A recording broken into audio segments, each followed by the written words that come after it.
Vous écoutez le 102.3 FM Radio Centre-Ville à Montréal. Il est 7h01. Ici Jean-Numa Goudou, j'ai avec moi Jean-Étienne Dorsan. Bonjour. Bonjour Jean-Numa et bonjour à tout le monde, bienvenue à cette émission. C'est le magazine Nos Nouvelles qui entre chez vous. Nous sommes également en direct sur Facebook et en différé sur WhatsApp et YouTube bientôt.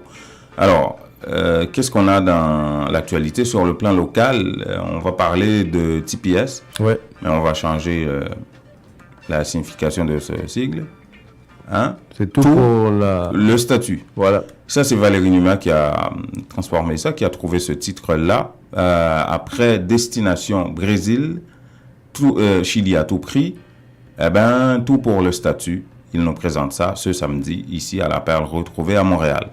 On a causé aux journalistes et puis vous aurez tous les détails à cette émission. En Haïti, est-ce qu'on a autre chose sur le plan local? Non, on va essentiellement mettre l'accent sur cette activité, voilà. Cet événement. Et en Haïti, Jean-Étienne? En Haïti, on va parler justement de la séance en Assemblée nationale qui est rouleuse, qu'on a eue hier au Parlement haïtien. Ouais. Il y a Joseph Lambert qui a intervenu pour expliquer, écoutez, il faut faire la politique d'une autre façon. Ouais. Si vous n'êtes pas capable de faire ça comme il faut, débarrasser le plancher, voilà. a-t-il dit. Laisser la place aux autres jeunes, disons. Vous aurez des détails, mesdames et messieurs, sur ce point-là. Et puis, comme si ce n'était pas assez, le gouvernement est sous la menace d'une interpellation au Parlement. Il y a des manifestations, que ce soit des ouvriers ou de la classe politique. On essaye de monter un accord conjoncturel contre le gouvernement pour déboulonner Jovenel Moïse. Il y a l'OPL qui fait partie du gouvernement qui menace de quitter le bateau. Ouais, Edgar Leblanc demande à ses camarades de laisser le gouvernement. Ouais. On sait qu'il y a au moins deux personnes. Deux membres de l'OPL au sein du gouvernement, oui. On va voir ce que ça va donner. Bisbee au sein de Famille Lavalas, mais aussi au sein de la plateforme Petite Dessalines. On va voir ce que ça donne. Et on parlera des ouvriers. Manifestation hier, manifestation prévue pour bientôt. Et Dominique Saint-Éloi, le porte-parole des syndicats, qui dément Georges Sassine de l'ADI, l'Association des industries d'Haïti. Voilà. À tout de suite. Où est-ce que tu vas? Chérie, soit m'a font-il déplacer Laval pour mal faire un transfert. Qui compte t'as même aller encore si c'est pas Montréal dans Unitransfert? C'est ce qui fait que je me rends à Montréal. Mais à Montréal, il y a effectivement les deux bureaux de la Unitransfert au 90-81 Boulevard P9 et au 679 Jarry-Est, ainsi que plusieurs agents. Cependant, à Laval, où tu es là, nous avons le marché des Antilles au 1825 Boulevard des Laurentides, au Caprice de Tous 195 Boulevard Concorde Est, marché Gagui 3673 Boulevard d'Agenais-Ouest, à Saint-François-Laval Alimentation Caraïbe au 7784 Boulevard Lévesque Est. Unitransfert chaque jour, plus proche de vous. Info 514 852 86 48. Unitransfert-moi, Unitransfert-moi, Unitransfert-moi, c'est wap, wap, wap. Dans ma chez Weibo, comme si c'était cadeau. Moi monter, moi descendre, moi virer, moi tourner, moi aller, moi venir, moi rejoindre côté qui vendent. Du bon marché, chez Weibo, jouer une produit, aller moi pour haïtien, africain, québécois, latino. Produit cosmétique greffe, permanente, cheveux pour tresse. Non, marché Weibo, a fait transfert, nourriture, et l'argent pour famille, et 10 minutes pour amis. Chez Weibo, qui ont casse-route, fonctionner tous les jours. Manger à bon, manger à goût. Les besoins bon force, manger Weibo, mon vrai bouillon. Marché Weibo, 8632 avenue Chaumont, Anjou. Téléphone 514-493-9745. Les nouvelles d'Haïti, les nouvelles des Haïtiens de Montréal. InTexto vous les apporte tous les matins. En audio, en texte, en images, sur 4 plateformes. En direct et en simultané sur le 102.3 FM Radio Centre-Ville, intexto.ca sur Facebook et en différé sur WhatsApp. On prend rendez-vous tous les matins, du lundi au vendredi sur le 102.3 FM Radio Centre-Ville.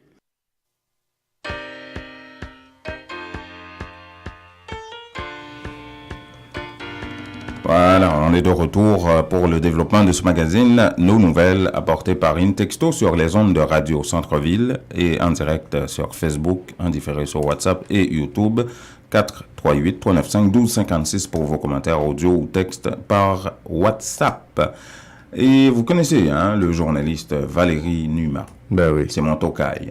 Ouais, c'est comme ça que je l'appelle. Mais bon, on connaît depuis quelques années pour ses ambitions, ses talents qu'il développe pour le cinéma, les documentaires, les films fiction aussi. Mais là, depuis quelques années, il se concentre beaucoup sur le documentaire. Il a tendance à devenir un documentariste assez important en Haïti, dans le sens qu'il a déjà produit Destination Brésil et il s'intéresse à ce sujet-là, la migration haïtienne vers d'autres cieux. Il a déjà produit Destination Brésil, vous vous souvenez, voilà, plusieurs années. Ouais. Et à l'époque, au Brésil, il y avait beaucoup de boulot. Le Brésil lui-même favorisait cette migration-là. Vous vous souvenez, le Brésil s'apprêtait à organiser la Coupe du Monde, stade olympique. Il y avait beaucoup de travaux de construction à faire dans ce pays-là et on encourageait ça. Une fois fini, bon, les Haïtiens sont en train de quitter le Brésil parce que c'est extrêmement difficile pour eux à traverser 12 pays d'Amérique latine, destination Canada maintenant. Et ensuite, il a produit Chili à tout prix. On en parle encore, la situation au Chili. Et après le Chili, ils viennent produire TPS, mais tout pour le statut aux États-Unis. Ouais. Il est allé aux États-Unis. Il a rencontré non seulement plusieurs catégories de gens qui font face à cette situation, à cette épée Damoclès qu'ils ont sur leur tête, à savoir des gens qui ont trois choix, soit qu'ils restent aux États-Unis comme illégaux, soit qu'ils cherchent d'autres pays à aller, comme ici au Canada, ou qu'ils retournent en Haïti. Il a rencontré toutes ces catégories-là. Il a rencontré aussi beaucoup de personnalités comme Wyclef Jean, des parlementaires d'origine haïtienne, pour vraiment évoquer tout ça dans le documentaire. On va écouter Valérie Numa, à qui on a parlé hier. Donc, j'ai rencontré ces différentes catégories, on a causé et j'ai produit tout pour le statut. Est-ce que vous avez rencontré d'autres personnalités, que ce soit communautaires ou politiques, dans le cadre du documentaire? Ça c'est certain. Et je me suis entretenu avec quand même une sénatrice américaine, haïtiano-américaine, américaine d'origine haïtienne, Daphne Kember. L'ambassadeur d'Haïti à Washington, très certainement, des avocats qui ont évolué dans le milieu et qui ont travaillé avec des gens qui sont bénéficiaires de TPS. Et j'ai eu des témoignages de professionnels et haïtiens, mais vraiment de grandes têtes, de grandes valeurs, que ce soit au niveau du monde artistique, le mannequinat et le sport, etc. Donc j'ai eu un grand plaisir à avoir des entretiens avec, par exemple, un type comme André Berthaud, qui est le boxeur haïtiano-américain. Ouais. Et tu as Pierre Garçon, et footballeur et professionnel, qui joue aux États-Unis. Et plein d'autres, Wyclef Jean, et ainsi de suite. Donc, pour moi, ça a été un bon coup. Ouais. Pour les États-Unis, et... Alors, on l'a écouté, Valérie Numa, qui nous a expliqué un peu comment ça s'est déroulé pour le contenu du documentaire, mais il a eu personnellement des expériences choquantes dans cette réalisation. Oui, tout à fait. Ce faisant, il observe aussi, et comme journaliste, il est très observateur, et il est haïtien. Il y a des choses qui sont venues le chercher particulièrement dans ses démarches, parce qu'on lui a posé la question de savoir, mais vous avez fait le Brésil, Destination Brésil, vous vous êtes déplacé pour aller au Brésil. Il y a une réalité là-bas. Ensuite, au Chili. Maintenant, c'est quoi l'affaire? Comment ça se présente? C'est quoi le décor aux États-Unis? Ouais. Et surtout, quelle différence vous faites entre ces trois migrations-là, Brésil, Chili et les États-Unis? D'abord, il m'a dit que pour le Chili, à son retour du Chili, après avoir recueilli les témoignages des gens, puis filmé et tout, il y a des gens qui sont retournés de leur propre gré en Haïti, du Chili étant. Après avoir fait l'expérience. Non. Après avoir fait l'expérience, il y en a qui ont décidé, qui qui se sont rendus compte que ce n'était pas l'Eldorado qu'ils envisageaient. Et puis, ils sont retournés en Haïti. Il y en a qu'on a refoulé aussi, tout simplement, parce qu'ils n'avaient pas les $1,000 américains qui étaient nécessaires pour rentrer au Chili. Enfin, plein d'autres raisons. Mais pour les États-Unis, il a dit le plus choquant pour lui, voilà. Pour les États-Unis, et moi, ce qui était choquant pour moi, et c'est ce qui reste et demeure le plus choquant pour moi, c'est parce que j'estime qu'il y a des gens qui profitent de l'ignorance de nos compatriotes pour leur soutirer d'argent. Okay. Un exemple simple, il y a des gens qui ont raté, par exemple, des rendez-vous au niveau de l'immigration aux États-Unis, c'est parce que tout simplement, ils sont chrétiens. En quel sens? En ce sens que c'est quelqu'un qui avait rendez-vous un lundi matin. Le fait par cette personne de se rendre à l'église un samedi ou un dimanche, le pasteur a dit que ne vous en faites pas, Jésus a résolu ce problème de TPS. La personne a boudé le rendez-vous. Parce que Jésus a déjà régularisé cette situation. Vous avez rencontré des gens qui ont fait ça? Absolument, absolument. Ouais. Ça, c'est assez grave. Ouais, le niveau d'ignorance des gens, là, il faut pas niaiser avec. Alors. Oui, ça c'est grave. Là. Alors, tout pour le statut va être projeté ce samedi à la Perle retrouvée sur Crémazie, là où Jovenel Moïse avait rencontré les Haïtiens d'ailleurs, et vendredi dernier. Et Valérie Numa va faire le voyage, il sera là, il viendra avec son documentaire Sous les aisselles, là, et c'est comme ça, il le dit, il n'envoie pas ses films avant, il vient avec ses films et il y aura une période, il va introduire le film d'abord, les gens vont regarder, vont écouter, vont faire l'expérience avec lui, ensuite il y aura une période d'échange par la Jovenel Moïse en tout cas. Absolument, et je serai présent. Et en général, je n'envoie pas mes films, je viens, je fais le déplacement et je serai à la Perle retrouvée.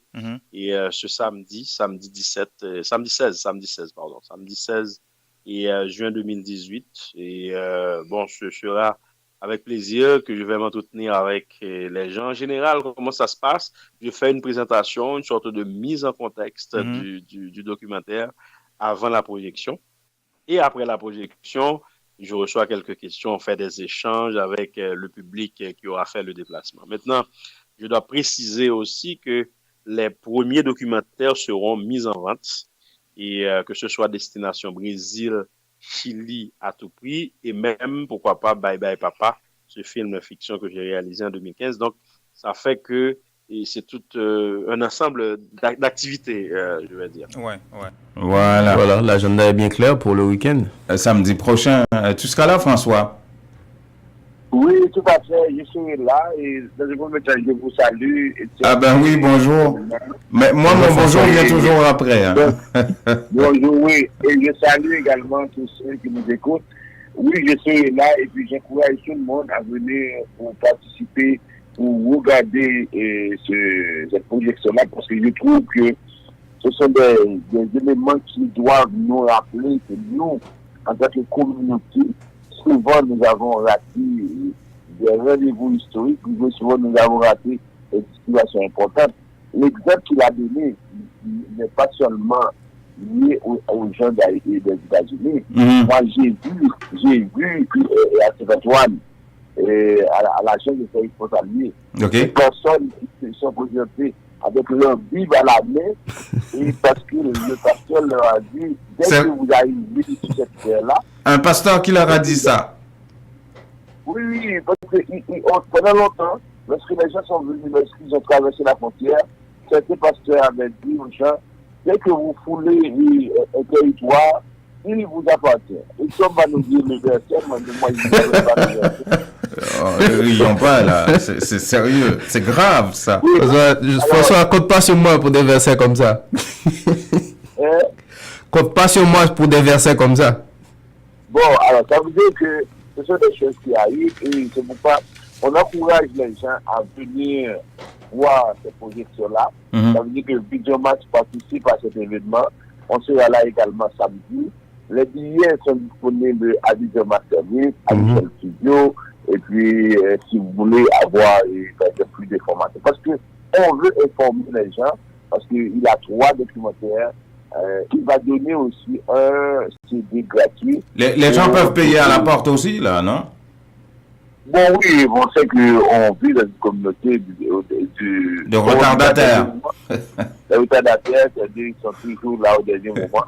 Mais on les encourage à venir pour regarder, pour mieux comprendre ceux qui ont fait l'expérience, ceux qui sont ici comme anciens bénéficiaires de TPS, ceux qui ont des parents qui vont continuer à les appeler pour leur demander d'envoyer de l'argent pour aller au Chili, pour aller au Brésil. Alors, c'est important de venir voir la réalité à laquelle face ces gens-là. Ça va être vraiment, vraiment important. Et on va rester aux États-Unis parce que les États-Unis, on parle d'eux à tous les niveaux. On vient de dire aussi les procédures de demande d'asile aux États-Unis. Ouais, ça j'ai vu ça passer. La justice l'a annoncé hier. Alors maintenant, on dit qu'aux États-Unis, lorsqu'il s'agit d'allégation de violence conjugale ou de violence de gangs criminels, ces allégations-là ne sont plus suffisantes pour déposer une requête au poste hospitalier et pour faire une demande d'asile. Un étranger qui est victime de menaces et de violences pour un certain nombre de raisons liées à des questions, l'on dit que le statut de bénéficiaire d'asile n'a pas vocation à réparer pour le malheur. Ouais, c'est ce que... Ça veut dire que si quelqu'un vient du Salvador, de notre pays, et qu'il a été victime, il est pourchassé par des gangs, narcotrafiquants, par des gangs, il craint pour sa vie. Le ministre de la Justice de Donald Trump vient de déclarer que ça ne fait pas partie ou bien il interprète la Convention de Genève et à sa façon, il dit que désormais, on ne peut pas demander l'asile aux États-Unis pour ces raisons de violence si on est pourchassé. Ça veut dire que cette définition qu'on a au niveau de la Convention de Genève, ça veut dire qu'on peut être persécuté pour plusieurs raisons. D'abord, menace à la vie, c'est une des raisons.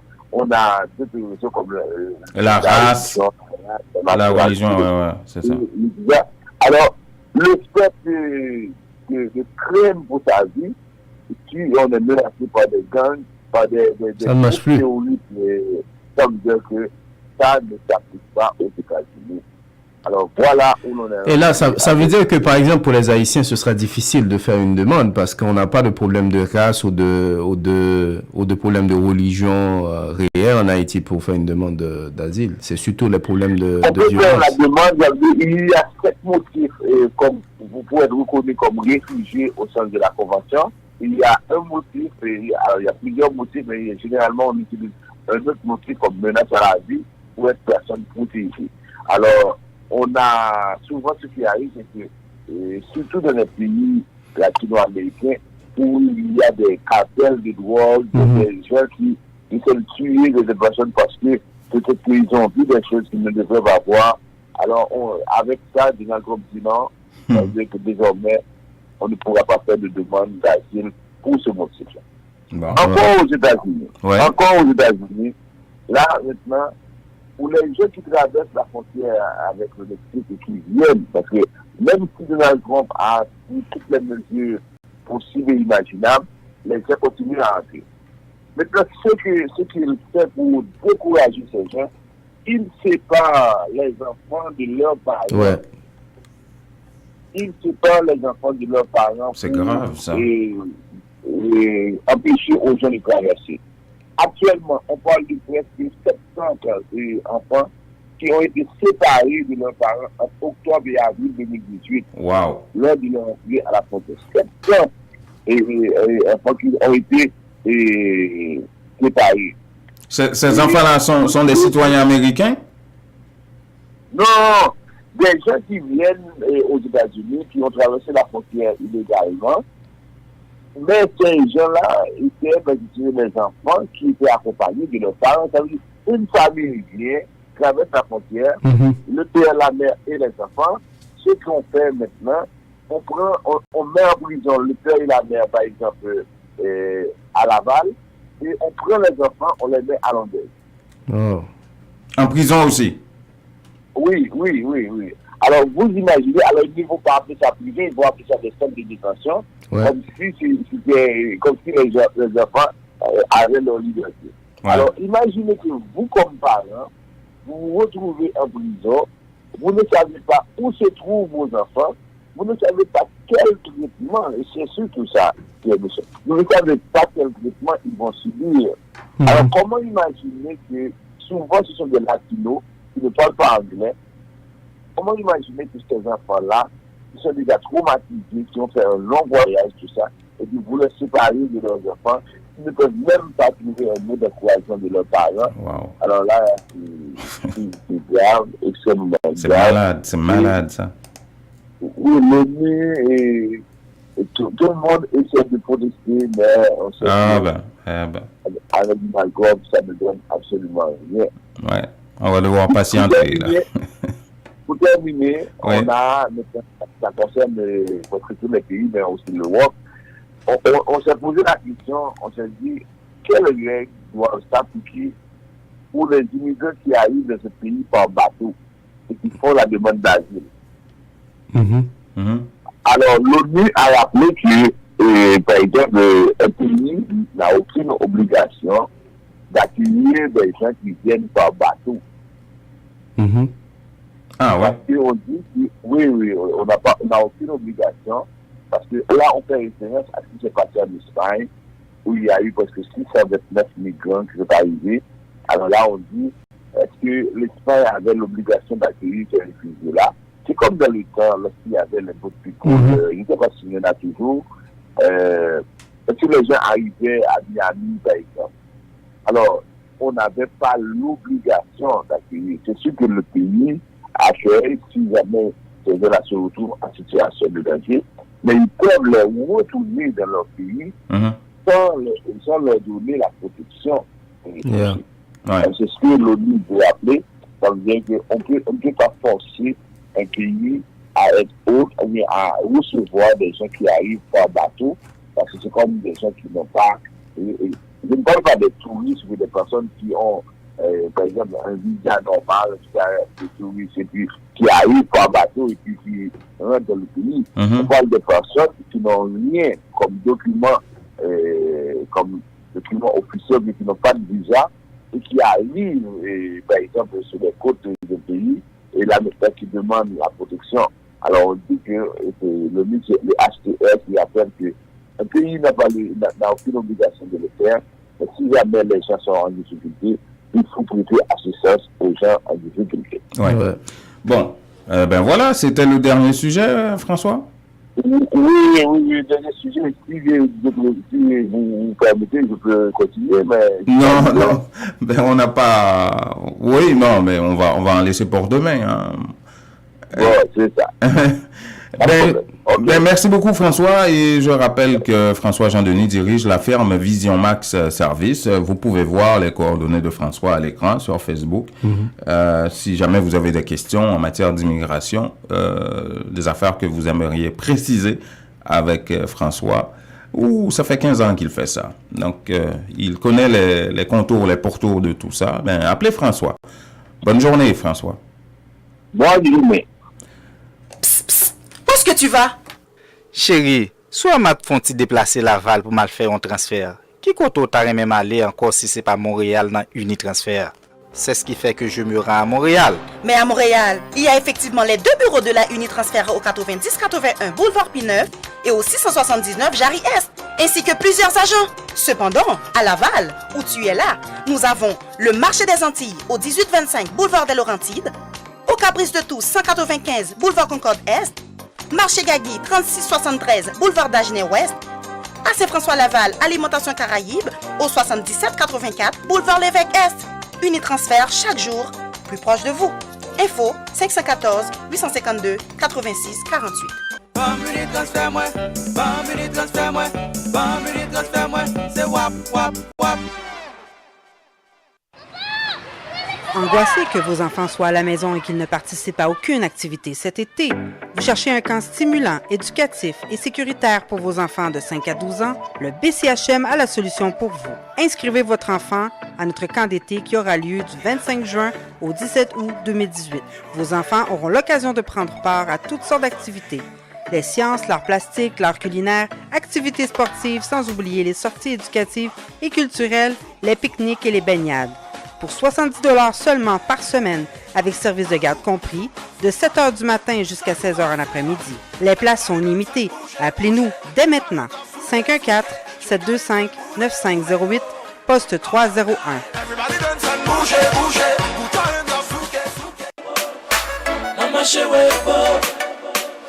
Comme si c'était cadeau. Moi monter, moi descendre, moi virer, moi tourner, moi aller, moi venir, moi rejoindre le côté qui vend. Qui bon marché, ouais pour jouer un produit à l'été pour haïtien, africain, québécois, latino. Produit cosmétique greffe permanente, cheveux pour tresse. Non marché, ouais bon à faire transfert nourriture, fait l'argent pour famille, des minutes pour amis. Marché, ouais bon qui ont casse-route fonctionner tous les jours. Manger à bon, manger à goût. Les besoins pour force, manger à bon, mon vrai bouillon. Marché Rebo, 8632 avenue Chaumont, Anjou. Téléphone 514 493 97 45.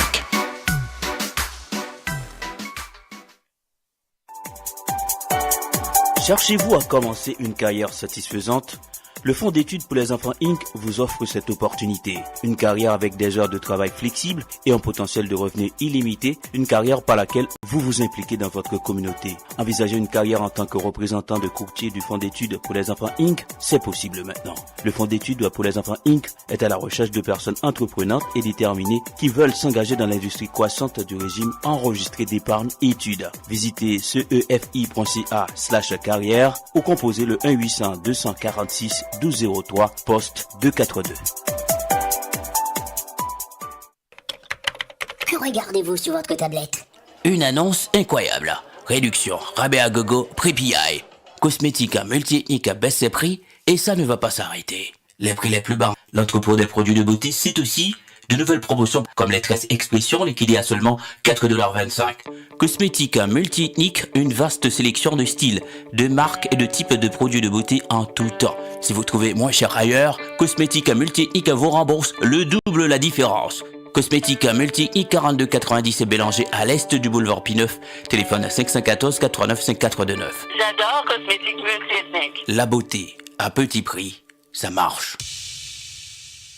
Ou al fait affaire avec une compagnie de green gauche tête bobèche pour régler dossier immigration au Canada pour te faire économie bout de chandelle ou à venir plein on prend refus parce que dossier mal préparé, formulaire t'es mal rempli ou même qui te voulait ça me t'es parlé. Tu vois, pour le même genre de dossier, Ti George WhatsApp, Fanny, Madame Joe Facebook et moi-même avions tous obtenu satisfaction pour avoir fait affaire avec Vision Max Service, cabinet spécialisé en immigration. Vous qui rêvez d'immigrer, d'étudier au Canada ou tout simplement de visiter le pays, Vision Max Service. Vous comptez demander un super visa, venir investir ou vous établir en tant que travailleur qualifié. Vision Max Service, un label de qualité. Vision Max Service, c'est le travail de professionnels qui étudie, traite, suivent votre dossier. Il vous conseille, vous encadre, vous accompagne dans toutes vos démarches pour des résultats 100% excellents. 273 Lalu Coin Ruelle Vaillant Port-au-Prince, Haïti. Téléphone 48 20 78 18 22 09 76 82. Montréal 438 876 93 98.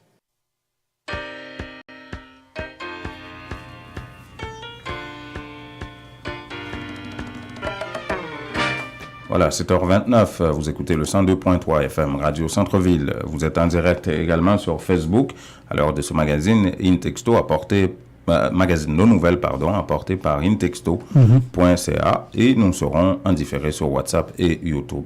Alors, on le disait, la séance en Assemblée nationale a été assez houleuse. Les lobbies politiques reprennent. Comment ça s'est passé globalement, Jean? Il y a eu un peu de brasse camaraderie avec le député Signal Bertrand, qui a lancé même des chaises pendant la séance en Assemblée nationale. Ça veut dire sénateurs et députés réunis. Il y avait les membres du gouvernement qui étaient là, tout le gouvernement au complet.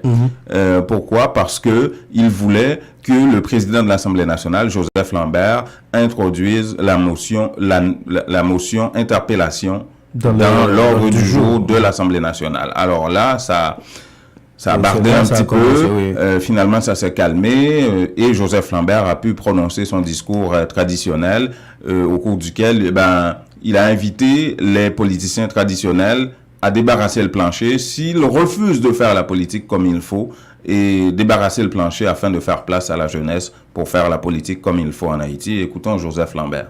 Monsieur, si nous sommes capables de faire politique là, on fait politique là dans le pays. Si nous ne sommes pas capables de vider les lieux, la jeunesse la fait. À la jeunesse, passez la main à la nouvelle génération. À la jeunesse saine, patriotique et compétente, qui n'attend que ce geste pour marier sa fougue juvénile à la pondération de l'expérience et de la maturité bien trempée. Un tel discours de rupture s'adresse aussi à moi, qui appartient à cette classe politique, aussi bien qu'à vous, honorables parlementaires de tout horizon, jeunes et moins jeunes, qui portez la lourde responsabilité de veiller à la solidité des institutions républicaines et au respect des règles démocratiques. Nous devons avoir une claire conscience du mandat que nous avons reçu du peuple pour sortir de cette ambiance de faux débats qui ont le vice de masquer notre réalité. Voilà. Les hostilités reprennent donc, et justement, en parlant du gouvernement Jean-Étienne, il y a l'OPL, vous le saviez, qui faisait partie, qui fait partie toujours du gouvernement.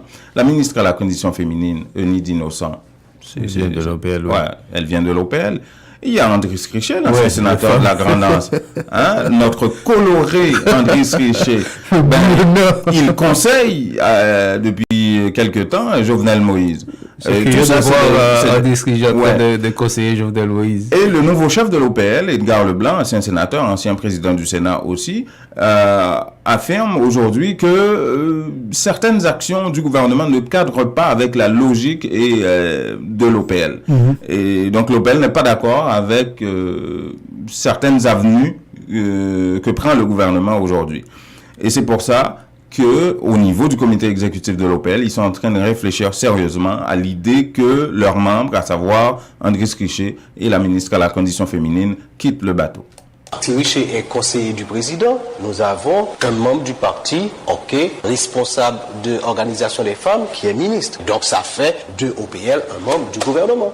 Pardon, nous sommes perdus là. Majoritairement, expression, c'est que il faut prendre un retrait. C'est pour nous retirer nous. Pour nous basculer nous dans l'opposition. Oui, la tendance générale, c'est il est préférable que nous mettons en opposition constructive, propositive.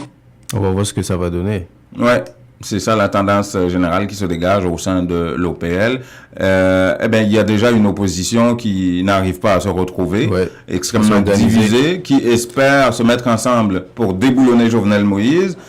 Mais ce que ça provoque, c'est encore des dissensions, des crises, des divisions au sein même de cette opposition. D'abord, il y avait la famille Lavalas avec Schiller Louis-Dor et Maryse Narcisse qui vraiment sont à couteau tiré au sein du parti. Une note sortie par justement Maryse Narcisse au interne, bien sûr, au sein de famille Lavalas, demandait à tous les membres du parti de ne signer absolument rien au nom du parti. Et Schiller Louis-Dor avait déclaré la semaine dernière, vous vous souvenez, je m'en fous de cette note. Et que Maryse Narcisse vienne s'expliquer dans les médias à propos de cette note-là, je m'en fous de cette note. Donc, ça va bien là, au sein de famille Lavalas, n'est-ce pas? Et maintenant, Moïse Jean-Charles, apparemment, est incontrôlable au sein de la plateforme Petite-Dessalines. Et c'est qui affirme ça? Pierre Perpignan, l'un des secrétaires généraux de la plateforme Petite-Dessalines. Bon, d'abord, on va écouter Pierre Perpignan par rapport à Moïse Jean-Charles. Qu'est-ce que la plateforme, les 4 secrétaires généraux pensent de Moïse Jean-Charles? On va l'écouter. En plus que le gain droit, ce serait l'idéal que en concertation, nous t'avoyons le fait. En clair, c'est pas problème que nous gagnons pour le parler, mais il faut le concerter avec ce qui plan, c'est ça? Bien sûr, parce que nous toujours disons que jusqu'à date, sénateur Moïse Jean-Charles sont pions précieux pour la plateforme là. D'abord, c'est nous qui choisissons, c'est pas qu'ils imposent nous. C'est nous qui avons supplié pour le venir, mais nous voulons protéger de certaines dérives que fougue, enthousiasme, exaltation a exposé là, comme nous récréons tension qui était vraie et qui même existait, pour dégonfler tension ça au profit de ce secteur dit démocratique, nous fait des interventions de mise en garde. Voilà. Des interventions de mise en garde. De mise en garde. Alors là, Moïse Jean-Charles ne prend pas ces interventions-là et décide de laisser, enfin, cette frange de la plateforme Petite Dessalines. Et vous vous souvenez, il n'y a pas longtemps, il avait monté son propre parti qui s'appelle Plateforme Petite Dessalines aussi, donc 2 plateformes. Et apparemment, c'est un parti qui n'est pas enregistré, qui n'est pas reconnu. D'ailleurs, Pierre Perpignan dit que ce parti-là n'a pas droit d'exister, il n'existe pas de fait, de toute façon.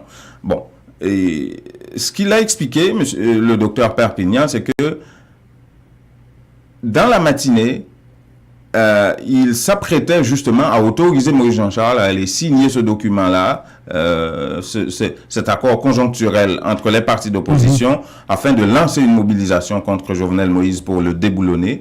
Et quelques heures plus tard, Moïse Jean-Charles, pardon, a annoncé dans les médias qu'il va signer au nom de l'autre plateforme Petite Dessalines et Pierre Perpignan ne le prend pas. Seul ça me connaît. Entité qui parle signer sous l'IPITA, pas carré les partis Petite Dessalines parce que ce parti n'existe pas et n'a pas le droit d'exister. Maintenant, vous entendez le côté dit que le parle signer, que c'est pas toute plateforme le parle signer. Donc, comme pour plateforme le signer, nous les 4 secrétaires généraux, solidairement dans le signer matin. C'était déjà fait. Alors, sans Jean-Charles Moïse. Bon, lui annoncer nous que le parle sans nous. L'annoncer matin que le parle sous nous, l'autre entité, il pas parle sous plateforme là. Donc, plateforme Petite Dessalines signé et accord avec 4 secrétaires généraux, mais si Moïse Jean-Charles lui-même n'a signé, ça ne va pas engager. Non, l'idée déjà dit que le parle signé pas fait parler, donc il est libre.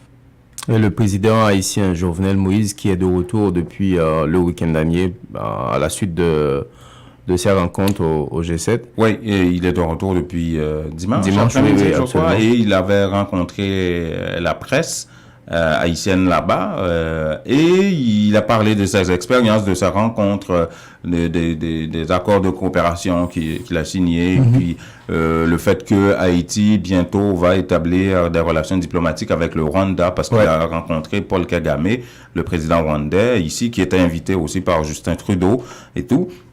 Et vous allez entendre ça. Le président a dit qu'il a appris une chose à la suite de sa participation au G7, que les pays n'ont pas d'amis, n'ont que des intérêts. Il vient de l'apprendre. Et c'est très surprenant, on va l'écouter. Nous connaissons que ça nous donne comme conclusion. Nous donnons comme conclusion pour nous dire nous, les États n'ont pas d'amis, ils n'ont que des intérêts. Ça veut dire nous-mêmes, monter tension, garder devant, pour nous tirer pays à nous alliés nous-mêmes. Si l'attend, nous comprenons bien nous garder. Et bien nous tirer nos alliés, nous devons attendre 215 ans encore. Parce que nous sommes 215 ans, regardez côté nous. Nous parlons pour que tout le monde qui veut venir aider Haïti, c'est à travers le ministère de la planification, c'est lui qui l'a pour ça. C'est là nous dit, voilà, qui vous dit, le monde qui veut venir aider, mais qui ça? Nous devons pour faire, qui est soit choisi. Et donc, on a l'autre qui nous a nous donner à qui ministère pour exécuter. C'est comme ça que il doit marcher, et c'est comme ça que il y a à marcher comme là. Mais c'est pas vous nous venir pour dire, ouais, il fait le même. Non. L'État n'a plus de sur la terre, il veut le veut. Il a pour service pour le peuple. Il fallait que le président fasse un tour dans les couloirs du G7 pour comprendre que les pays n'ont pas d'amis, ils n'ont que des intérêts. Ça j'ai pas compris. Si c'est tout ce qu'il a appris, bon, ok. Et puis, on va encore parler de manifestations en Haïti. Oui. Cette fois pour la possibilité de montée officielle du prix de l'essence à la pompe. Oui, en attendant que l'opposition arrive à s'entendre là sur une mobilisation qui va passer par des manifestations évidemment. Mais bon, il y a des OP, des organisations populaires qui essayent de se trémousser pour prendre les rues et qui je ne dirais pas cherchent des prétextes, mais qui essayent de sauter sur des prétextes. Alors, il y a plusieurs groupes d'OP qui croient savoir que le gouvernement va augmenter le prix de l'essence dans la nuit de mercredi à jeudi. Ça fait plusieurs semaines depuis qu'on en parle, mais les prix à la pompe n'ont toujours pas augmenté. Le gouvernement sous-pesait encore et puis écoutait les réactions et puis bon, ça prend du temps, on comprend pas. Alors qu'on annonçait ça depuis plusieurs semaines. Et là, ces OP-là disent qu'ils sont au courant que le gouvernement va augmenter les prix de l'essence dans la nuit de mercredi à jeudi. Alors, ils vont se préparer pour fouler le macadam bientôt. Pour toute raison, ça, nous demandons le peuple à lever campé. Mobilisation dans tout coin pays pour nous arriver à faire échec à pouvoir rester avec le gouvernement corrompu anti-peuple. Peuple haïtien, mon d'autre là, c'est manifestation contre corruption, contre impunité, contre gros volets, dilapidateur, l'argent faut pétro-caribéen. Manifestation, 4 coins pays pour nous capoter le régime criminel pesé sous ça. Jovenel Moïse a intention mercredi pour ouvrir jeudi si Dieu veut pour monter gaz là dans Pompio. Nous même dans l'ensemble des organisations politiques de l'opposition, tant que RASO, Movid, APA, OIFAD, OJKD, LFD, MEFOR, Bouk-Saint-Tiron, CRIPEP, WASH, opposition calégée, nous dit dans la mesure Jovenel Moïse, li monte gaz là, c'est n'a barré en haut, n'a barré en bas, nous dit Jovenel Moïse. Peuple haïtien pas qu'à supporter encore, n'a monter prix gaz là parce que peuple haïtien, li rive nos moments, côté qu'elle pas pour le monter pour le descendre. Bouk-Saint-Tiron, Grippet. C'est quoi ces affaires-là? Hein? Bon. OK. Bon. On parle de manifestations. Oui, des ouvriers. Ce ne sont pas des manifestations à venir, des manifestations qui ont lieu. Ça, c'est pas des on est dans manifestations le réel, imaginaires. Non. On est dans le réel, là, des ouvriers qui ont tenté de manifester hier. Oui, parce que ça a été avorté. Oui, pas que ça a bardé un peu, parce que la police, il y avait des problèmes avec le parcours et patati patata. On va écouter Eloge Milfort. Nous signifions la police et nous avons un parcours habituel qui se prend route aéroport, passer piste là, prendre Delma 3, Delma 18, payant pour nous bout devant Parlement ou bien en point côté nous aller. C'est trouvé que même parler avec chef Simo là, lui dit me consacrer, c'est d'où il y a pour nous passer. À mesure que le temps passe, on sent que la manifestation des ouvriers va avorter. Entre la police et les initiateurs, les violons ne parviennent pas à s'accorder quant à l'itinéraire de la marche. Et alors que les contestataires sont gardés sur place, sur le boulevard Toussaint Louverture, la circulation est au point mort. Le représentant des organisations syndicales, Dominique Saint-Éloi, pointe du doigt les autorités policières. Mais il y a des classes qui arrivent sur nous, qu'on y a même répression continue à faire, mais au barré ouvrier là. La marche des journaliers n'avait pas encore débuté que déjà, à l'intérieur de la Sonapi, une intervention des agents des forces de l'ordre provoquait la grogne des manifestants. À en croire le syndicaliste Dominique Saint-Éloi, plusieurs personnes, parmi elles une femme enceinte, ont été victimes de brutalité policière. La police va gaz, monde blessé, commence à tomber. Ça n'a pas été tout à fait facile pour cette manif. Non, ils n'ont pas pu manifester. Apparemment, la police prend de nouvelles dispositions afin de contenir un peu les manifestations dans ce cadre-là, puisque le président de l'ADI, l'Association des industries d'Haïti, Georges Sassine, avait dit, vous vous souvenez, que 800 personnes risquaient de perdre leur emploi d'ici ce mois de juin, justement. On en a parlé la semaine dernière, justement. C'est ça. Et tout ça à cause de manifestations violentes des manifestants qui avaient pris en otage des investisseurs là-bas et tout ça. Et le porte-parole des syndicats des ouvriers, Dominique Saint-Éloi, dément les propos de Georges Sassine. Écoutons-le. Il n'est pas fermé. Jusqu'à présent, et après les mounions viennent travailler en batable. C'est Maniguette. En 2009, je te prends nous dans ça. Vous savez, 20 000 ouvriers qui étaient dans le secteur. Ils dit que ça, si ça allait à monter, toute l'usine a fermé. Ça allait à monter à 150 gouttes. Nous venons gagner 30 000 ouvriers. Ça allait à monter à 200 gouttes. Nous venons gagner 37 000 ouvriers. Ça allait à monter à 240 gouttes. Nous venons gagner 48 000 personnes. Ça allait à monter, je dis à 350 gouttes. Nous gagnons 50 000 ouvriers. Je dis à nous habitués avec Jean. Nous connaissons comment Jean on fait. Comme si c'était cadeau. Moi monter, moi descendre, moi virer, moi tourner, moi aller, moi venir, moi projeter le côté qui vendent. Bon marché, ouais, pour jouer un produit alimentaire pour haïtiens, africains, québécois, latinos. Produit cosmétique greffe, permanente, cheveux pour tresse. Non marché, ouais, bon, à faire transfert, nourriture, et l'argent pour famille, et des minutes pour amis. Marché, ouais, bon, qui ont casse-route, fonctionner tous les jours. Manger à bon, manger à goût. Les besoins bon force, manger bon, mon vrai bouillon. Macherubo, 8632 avenue Chaumont, Anjou. Téléphone 514 493 97 45.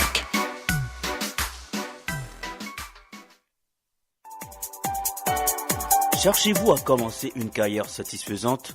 Le Fonds d'études pour les enfants Inc. vous offre cette opportunité. Une carrière avec des heures de travail flexibles et un potentiel de revenus illimité. Une carrière par laquelle vous vous impliquez dans votre communauté. Envisager une carrière en tant que représentant de courtier du Fonds d'études pour les enfants Inc. C'est possible maintenant. Le Fonds d'études pour les enfants Inc. est à la recherche de personnes entreprenantes et déterminées qui veulent s'engager dans l'industrie croissante du régime enregistré d'épargne et études. Visitez cefi.ca/carrière ou composez le 1-800-246 1203 poste 242.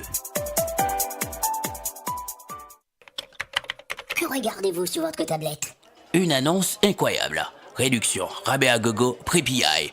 Cosmétique multi-ethnique à baisse ses prix et ça ne va pas s'arrêter. Les prix les plus bas. L'entrepôt des produits de beauté, c'est aussi de nouvelles promotions comme les tresses expression liquidées à seulement $4,25. Cosmétique multi-ethnique, une vaste sélection de styles, de marques et de types de produits de beauté en tout temps. Si vous trouvez moins cher ailleurs, Cosmétique multi-ethnique vous rembourse le double la différence. Cosmétique multi-ethnique 4290 Bélanger à l'est du boulevard P9. Téléphone à 514 89 5429. J'adore Cosmétique multi-ethnique. La beauté à petit prix, ça marche. Ou al fait affaire avec une compagnie de green gauche tête bobèche pour régler dossier immigration au Canada pour te faire économie bout de chandelle ou à venir plein on prend refus parce que dossier mal préparé, formulaire t'es mal rempli ou même qui te voulait ça me t'es parlé. Tu vois, pour le même genre de dossier, T George WhatsApp, Fanny, Madame Joe Facebook et moi-même avions tous obtenu satisfaction pour avoir fait affaire avec Vision Max Service, cabinet spécialisé en immigration. Vous qui rêvez d'immigrer, d'étudier au Canada ou tout simplement de visiter le pays, Vision Max Service. Vous comptez demander un super visa, venir investir ou vous établir en tant que travailleur qualifié. Vision Max Service, un label de qualité. Vision Max Service, c'est le travail de professionnels qui étudie, traite, suivent votre dossier. Ils vous conseillent, vous encadrent, vous accompagnent dans toutes vos démarches pour des résultats 100% excellents. 273 Lalu coin Ruelle Vaillant Port-au-Prince, Haïti. Téléphone 48 20 78 18 22 09 76 82. Montréal 438 876 93 98. –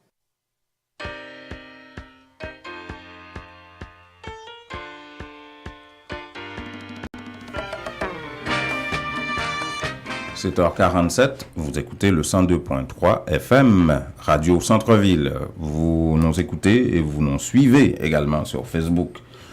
Vous allez nous suivre sur WhatsApp et YouTube un peu plus tard. Ben voilà, ce sont les commentaires. Maintenant, écoutez, on a quoi? On va faire la liste là tout de suite, Jean-Étienne, de tout ce qui menace la paix sociale en Haïti, bientôt. Il y a une menace d'interpellation du Premier ministre Jacques-Édouard Alexis. Bon, Jacques-Édouard Alexis? Oh, Jacques-Guy Lafontaine, désolé. Jacques-Édouard Alexis, il veut se retirer. Il a même quitté le comité des États généraux. Il veut rester tranquille. Je le laisse tranquille. Il y a une menace d'interpellation contre Jacques-Guy Lafontaine. Et bon, les possibilités que ça aboutisse là sont très minces. C'est mince, oui, c'est clair. On s'entend. Et il y a l'OPL qui menace de quitter le gouvernement. Donc la cohésion au niveau de la classe politique que Jovenel Moïse cherchait à essayer de réunir tout le monde, ben ça se gâte. Il y a une opposition qui se cherche un accord conjoncturel pour lancer une mobilisation afin de déboulonner Jovenel Moïse. Il y a des ouvriers qui manifestent dans les rues. Des OP qui menacent de sortir dans la rue en raison d'une augmentation éventuelle du prix de l'essence, ce qui n'a jamais été fait jusqu'à présent. Et j'ai comme l'impression que finalement le gouvernement fait marche arrière de ce côté-là, parce que ça fait des semaines depuis qu'on n'arrêtait pas de tester l'opinion publique par rapport à ça. Les résultats sont tombés, personne n'est d'accord avec ça, et il n'y a pas eu d'augmentation du prix de l'essence.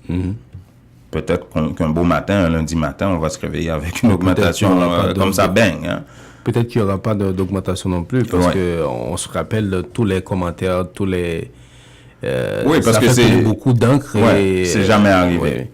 Mais j'aimerais justement faire des petits commentaires par rapport à des points spécifiques que tu as soulignés tout à l'heure. C'est clair que pour l'interpellation, la chance que cela se réalise est très mince. Par contre, pour l'OPL, par exemple, l'interprétation peut arriver, mais que Jacques-Guy Lafontaine un vote de non-confiance, c'est de ça qu'on parle. Mais pour l'OPL, par exemple, quand tu as des membres de ton parti politique dans le gouvernement, moi, je m'attendais à ce qu'il y aurait des décisions beaucoup plus claires. C'est pas juste venir dire, on a une tendance qu'on va dire aux gens de partir. C'est un message clair qu'il envoie quelque part au gouvernement. Mais si tu es sûr que c'est la décision importante... La plupart du temps, c'est une façon de marchander quelque chose. Exactement. C'est là que j'allais venir. Tu ne peux pas juste venir dire à la presse, écoutez, la grande tendance chez nous, c'est que nos membres partent. Non. Si c'est vrai, c'est la grande tendance, organisez-vous. Prenez une décision. Voilà, on va nous communiquer à la presse et puis on va voir ce que ça va donner. Ouais.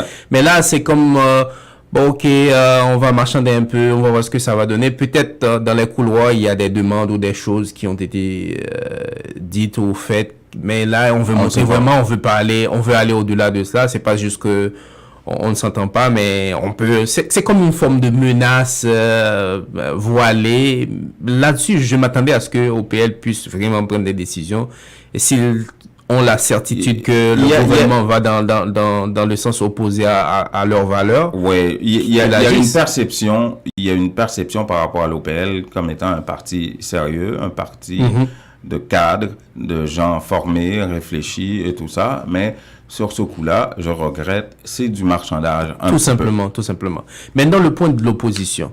L'opposition, je me demande, est-ce que Jovenel Moïse devait vraiment se soucier ou prendre très au sérieux cette opposition-là, qui s'oppose entre eux d'ailleurs. Dans le sens, ils n'arrivent pas, on se le rappelle, Moïse Jean-Charles et consorts avaient de la difficulté. Moïse Jean-Charles lançait des ultimatums à ses camarades de combat. Et si vous ne venez pas, si on n'arrive pas à s'asseoir dans 1-2 jours, on va faire ci, on va faire ça. C'est clair qu'on a une opposition totalement affaiblie avec tout ce qu'on sait, les chicanes entre eux, famille Lavalas et autres. Est-ce que, selon toi, Jovenel Moïse et son gouvernement devaient prendre au sérieux vraiment cette opposition qui est assez affaiblie ces derniers temps? En tout cas, il y a une chose qu'il prend au sérieux, c'est cette division-là. Enfin, qu'il prend bien. Oui, pas qui est son avantage. Oui, c'est ça. Il y a une chose au moins qu'il prend très bien, c'est cette division au sein de l'opposition. Parce que tant que cette opposition reste aussi divisée et qu'ils lavent leur linge sale en public comme ça, et ben, ça fait l'affaire de Jovenel Moïse. Et quand tu vois des décors comme ça, Jean-Numa, tu peux reprocher au gouvernement tout ce que tu veux. Tu te demandes vraiment, si on donnait la place à cette soi-disant opposition, qu'est-ce que ça allait apporter au pays? Parce que si vous nous entendez, si vous ne pouvez même pas vous asseoir ensemble, on ignore totalement ce que vous pouvez apporter comme proposition. Vous voyez? On se demande si on donne demain ou aujourd'hui la place à cette opposition, est-ce que le pays n'irait pas sombrer? Parce que là, il n'y a aucune offre réelle. Ça serait du pareil au même, sinon pire. Oui. C'est pas...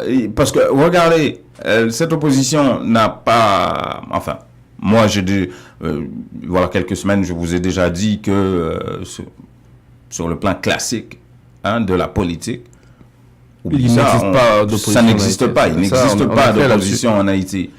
C'est des groupes de pression politique qui se trémoussent dans les rues, qui menacent la paix sociale ou qui met en danger la paix sociale et qui pourrait favoriser un développement ou qui pourrait permettre à Haïti, une paix sociale qui pourrait permettre à Haïti de prendre définitivement la route du développement. Et ça, on va pas appeler ça démocratie non plus.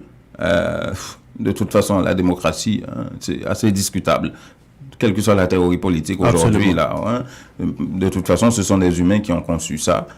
Bref, pour dire que non, ça ne fonctionne pas. Et c'est une opposition qui ne propose, enfin une opposition entre guillemets, encore une fois, qui ne propose aucune alternative. Ouais, ça a toujours été ainsi avec Jean-Bertrand Aristide et autres, c'est les mêmes histoires. Il n'y a aucune alternative. C'est toujours la politique de ôte-toi que je m'y mette et que je m'y mette pour faire le pire. Et jamais mieux. C'est vraiment dommage. Tu sais, quand tu regardes par exemple, tout ce qu'on dit là, c'est autour du fait que cette réalité-là peut vraiment nuire à la paix publique en Haïti. Mais si tu regardes, Jean-Numa, et c'est qui est vraiment dommage, 5, 10, 15 ans avant, c'était pas meilleur, dans le sens où il y a toujours eu plein de frustrations, manifestations par-ci, par-là. La stabilité réelle du pays, on peut se poser pas mal de questions par rapport à tout ça. Oui, absolument. Et c'est vraiment dommage. Michel Martelly manifestait au sein du GNB, vous vous souvenez, hein? Je ne veux pas traduire ça quand même, ce sigle, contre Jean-Bertrand Aristide. Aujourd'hui, Jean-Bertrand Aristide, à travers Famille Lavalas, même sous le règne de Michel Martelly, participait dans des manifestations contre Michel Martelly. Aujourd'hui, c'est contre Jovenel Moïse. C'est toute une industrie, ça. Les manifestations, c'est un emploi. Les gens ne travaillent pas. Qu'est-ce que vous voulez? Et c'est vraiment dommage. C'est très facile de les trouver pour sortir, mobiliser des gens, mettre des humains dans les rues, là, des poules sans tête là, dans la rue. Il nous reste vraiment peu de temps, mais j'aimerais bien t'entendre par rapport à la déclaration de Lambert. Oui, en conclusion. Oui. Ce qu'il a dit, c'est que, messieurs, si vous n'êtes pas capable de faire la politique comme faut, comme des adultes, ben débarrassez le plancher, videz les lieux, laissez ça aux jeunes. Mais quel jeune quel jeune? Parce que c'est là le problème qu'on a en Haïti. Souvent, on ne comprend pas qu'il n'y a pas de génération spontanée. Non. Ça se planifie, ça s'organise. Tu laisses tes jeunes partir, tous les cerveaux que tu as, ils sont en Chili, un peu partout. Et maintenant, tu vas dire, tu vas laisser la politique aux jeunes. Je ne dis pas qu'il n'y a pas de gens compétents en Haïti, c'est pas ce que je veux dire. Mais je parle dans un cadre global où on devait vraiment trouver une formule pour qu'on puisse garder. Jovenel Moïse l'a dit le week-end dernier, on ne peut pas diriger un pays sans les gens compétents. Lorsque les gens compétents sont ailleurs, 57 janvier, on doit partir. Ah ben bonne journée, c'est tout ce que... Mais quels jeunes hein, qui vont remplacer les vieux? Ben, on va voir. Alors, à demain, mesdames et messieurs. Ils sont plus là, ils sont au Brésil, Chili ou aux États, au Canada. Bonne journée.